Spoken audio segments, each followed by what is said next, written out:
শুরুতেই নজর রাখতেই হচ্ছে, আজ থেকে সংসদের শীতকালীন অধিবেশন শুরু হচ্ছে। অধিবেশনে মোট 7টি বিল পাশের চ্যালেঞ্জ সরকারের। ওয়াকফ সহ 7টি বিল পাশের চ্যালেঞ্জ। প্রতিনিধি মৈত্রী এই মুহূর্তে আমাদের সঙ্গে রয়েছেন। মৈত্রী, শীতকালীন অধিবেশনে কেন্দ্রকে আক্রমণ করতে একাধিক ইস্যু হাতিয়ার করতে চলেছে বিরোধী দল, আমরা জানি। সেক্ষেত্রে মূলত কোন কোন ইস্যুতে আজকে সুর চড়াবে বিরোধী দল? দেখো, আজকে থেকে শীতকালীন অধিবেশন শুরু হচ্ছে এবং যেটা 20শে ডিসেম্বর পর্যন্ত চলবে, এবং এই শীতকালীন অধিবেশনেই মোট 7টি বিল পাশ করাতে চাইছে, যার মধ্যে অন্যতম গুরুত্বপূর্ণ হচ্ছে ওয়াকফ অ্যামেন্ডমেন্ট বিল, যেটি আমরা দেখেছিলাম বাদল অধিবেশনেই সংসদে পেশ করেছিল এনডিএ সরকার, এবং সেই বিলই কিন্তু এবার পাশ করাতে চাইছেন তারা। ইতিমধ্যেই আমরা জেপিসি নিয়ে বিস্তর বিরোধীদের সঙ্গে টালবাহানা দেখেছি এবং বিরোধীদের ভিন্ন সুর দেখেছি এই ওয়াকফ বিলের জেপিসি নিয়ে। মোট 7টি বিল যেগুলি আগে পেশ করা হয়েছিল সেটি পাশ করানোর চেষ্টা করবে, এবং তার সঙ্গে সঙ্গে আরো 5টি নতুন বিল সরকার চাইছে এই শীতকালীন অধিবেশনেই পাশ করিয়ে নিতে। একদিকে তারা যখন আশাবাদী যে মহারাষ্ট্রের যে ফল হয়েছে তারপরে কংগ্রেসকে এবং বিরোধী দল এবং মূলত কংগ্রেসকে তারা অনেকটাই কোণঠাসা করতে পারবেন এবং এই বিলগুলি রয়েছে সেগুলি তারা পাশ করিয়ে নিতে পারবেন। অন্যদিকে তখন বিরোধীরা কিন্তু তারা নিজেদের অস্ত্রে সান দিচ্ছেন আদানি থেকে শুরু করে মণিপুর এবং একই সঙ্গে এই ওয়াকফ বিল ইস্যুতেও। প্রিয়াঙ্কা, বেশ। মৈত্রী, তুমি আমাদের সঙ্গে থাকো। সংসদে কেন্দ্রকে কোণঠাসার ব্লুপ্রিন্ট বিরোধীদের। আদানি ইস্যুতে লোকসভায় মুলতবি প্রস্তাব কংগ্রেসের। মণিপুর অস্ত্র শান ইন্ডিয়া শরিকদের।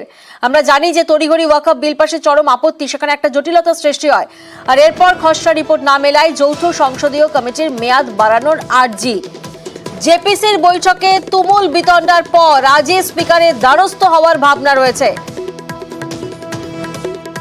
মৈত্রী, আজই স্পিকারের কাছে দ্বারস্থ হওয়ার একটা ভাবনা রয়েছে, সেক্ষেত্রে কি মনে হচ্ছে যে বিষয়গুলি নিয়ে জটিলতা রয়েছে সেগুলি নিয়ে আলোচনা করার সম্ভাবনা কতটা রয়েছে?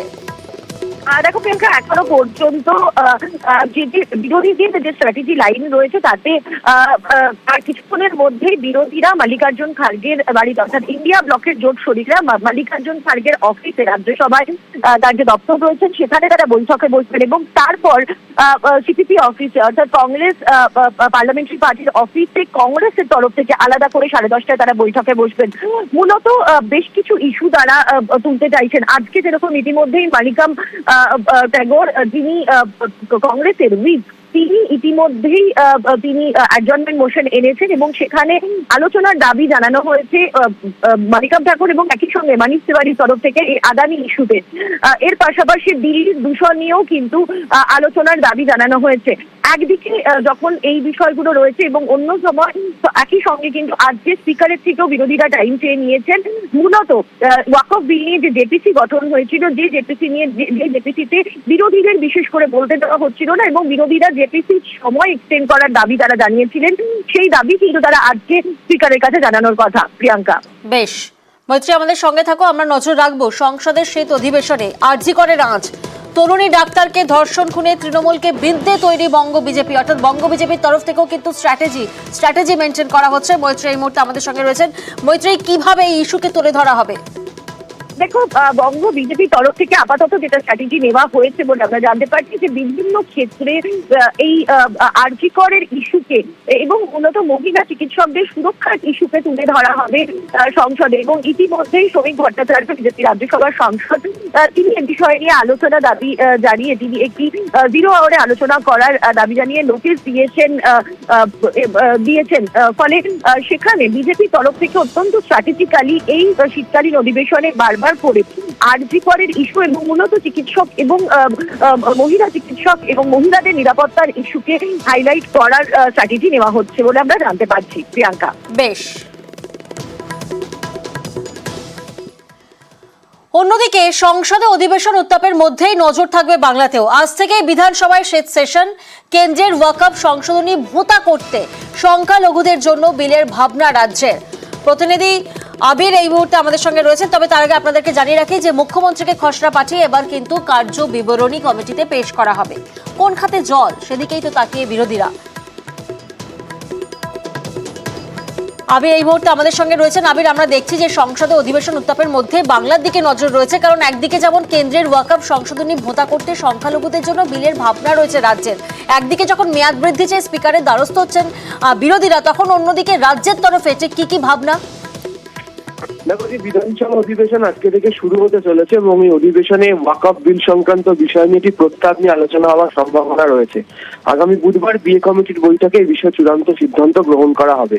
এর সঙ্গে বেআইনি নির্মাণ সংক্রান্ত বিষয়ে পুরো নগর উন্নয়ন দপ্তর কিছু ভাবনা চিন্তা জানিয়েছে, সেই বিষয়ে নিয়ে একটি বিল আসার কথা রয়েছে। কলকাতা থেকে ইউরোপ সরাসরি বিমান চলাচলের বিষয় নিয়ে একটি প্রস্তাব নিয়ে আলোচনা হওয়ার কথা ইতিমধ্যেই প্রস্তাব আকারে আনা হয়েছে।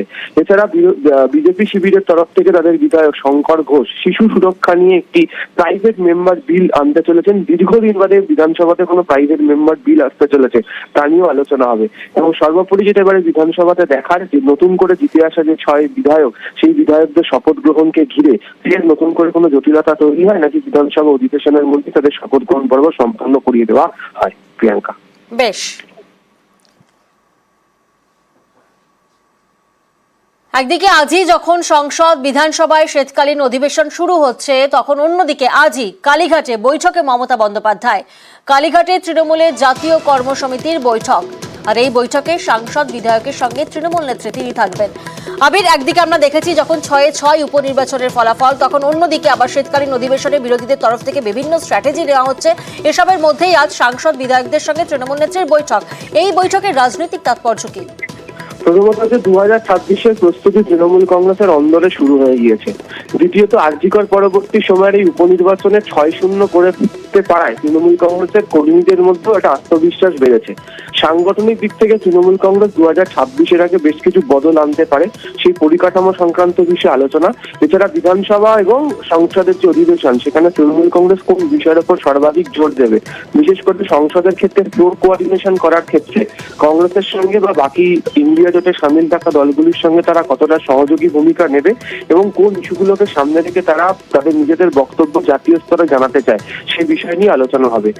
বৈঠকে জাতীয় কর্মসমিতিতে 22 জন সদস্যরা রয়েছেন, এর মধ্যে সাংসদ বিধায়করা রয়েছেন। তাদের সঙ্গে আলোচনা করে অন্তত 26-এর আগে তৃণমূল কংগ্রেস কোন পথে যাবে তার একটা রূপরেখা আজকে মমতা বন্দ্যোপাধ্যায় তৈরি করে দিতে পারেন, এমনটাই মত রাজনৈতিক মহল আছে। প্রিয়াঙ্কা, ফের নদী পারে অবৈধ নির্মাণ, এবার নকশালবাড়িতে নদীর চরে নির্মাণ। নদীর পারে জমি দখল করে কংক্রিটে পিলার তৈরি করা হচ্ছে। দেখুন ছবিটা, যে ছবি আপনাদের দেখাচ্ছি, নকশালবাড়ি, যেখানে নদীর চর, আর সেই নদীর চরের মধ্যে অবৈধ নির্মাণ হচ্ছে, একেবারে কংক্রিটের পিলার দিচ্ছে।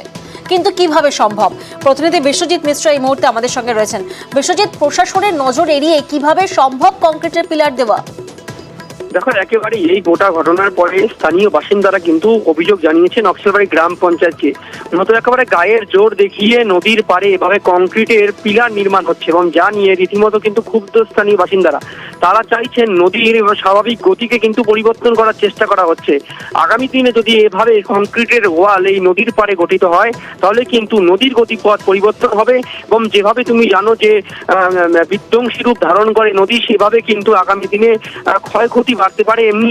তেমনি নয়, অন্যদিকে কিন্তু যারা চাষিরা এই নদীর ওপর নির্ভরশীল, তারাও কিন্তু ক্ষতিগ্রস্ত হবে। তবে গোটা ঘটনায় নকশালবাড়ি গ্রাম পঞ্চায়েতের অভিযোগের পর গ্রাম পঞ্চায়েতের পক্ষ থেকে এই কাজ কিন্তু বন্ধ করে দেওয়া হয়েছে, এবং পরবর্তীতে সেচ দপ্তরকে তারা কিন্তু জানাবে এই গোটা বিষয়টি নিয়ে। তবে স্থানীয় বাসিন্দারা চাইছেন এই কংক্রিটের যে নির্মাণ কাজ হচ্ছে তা পুরোপুরি বন্ধ করা হোক, নদীর যে স্বাভাবিক গতি তা যেন স্বাভাবিক ফিরে পায়, সেই দাবি কিন্তু তারা করছে। অপরদিকে অভিযুক্ত যিনি ব্যক্তি রয়েছেন, তিনি বলছেন তার জমিতেই তিনি করছেন, যদি তার করারই তাকে তিনি কেন নদীর জমিতে করবেন?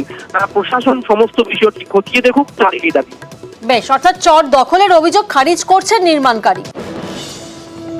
পাড়ার সবাই মিলে কমপ্লেনটা করা হয়েছে যে আমাদের নদীর এটা একটা ঘাট, ক্লাবের জায়গা, এটা ইচ্ছাসঙ্গ ক্লাব। তো ক্লাবের এই জায়গা থেকে আমাদের ঘাটটাকে বন্ধ করে দেওয়ার, মানে চওড়া করার জন্য নদীটাকে আমরা আবেদন করছি যে নদী চওড়াই ছিল, কিন্তু সেই নদীটাকে চাপানো হয়েছে। তো আমরা চাচ্ছি যে নদীটা যেরকম আছে সেরকমই থাকার দরকার আছে। তো আমরা কমপ্লেন জানিয়েছি, প্রধানকে জানানো হয়েছে। তো প্রধানের তরফ থেকে অনেক কাজ বন্ধ রাখছে। আমি তো নদীর পক্ষে যাই নাই তো গার্ডওয়াল করতে। এই নদীর জল টোটাল আমার জমির উপর দিয়ে গিয়ে আমার এক সাইড পুরো ভেঙে নিয়ে চলে যাচ্ছে। আমার আশেপাশে সবাই গার্ডওয়াল দিয়েছে। আমি মহকুমা পরিষদ এবং বিডিও অফিসে অনেকবার আমি দরখাস্ত দিয়েছি, এটা আমার এটা করে দেওয়ার জন্য যেহেতু ওরা করে দেয় নাই, তার পরিপ্রেক্ষে আমি নিজের থেকে এটা আমার নিজের জায়গায় আমি করছি। এবার যারা অভিযোগ করেছে তাদের জায়গার কাগজপত্র নিয়ে আসতে বলেন, এখানে দাঁড়াইতে বলেন, আমার কাগজপত্র নিয়ে আমি দাঁড়াবো। আমারটা যদি ভুল থাকে আমার যেখানে যাবো আমাকে ওখানে দিয়ে দেবে, যাদের যেখানে আছে ওখানে যেতে, রেকর্ড জায়গা না হলে আমাকে উচ্ছেদ করে দিবেন, আমাকে যেখানে পাঠাবে আমি ওখানে যাবো, আমার অসুবিধা নাই তো।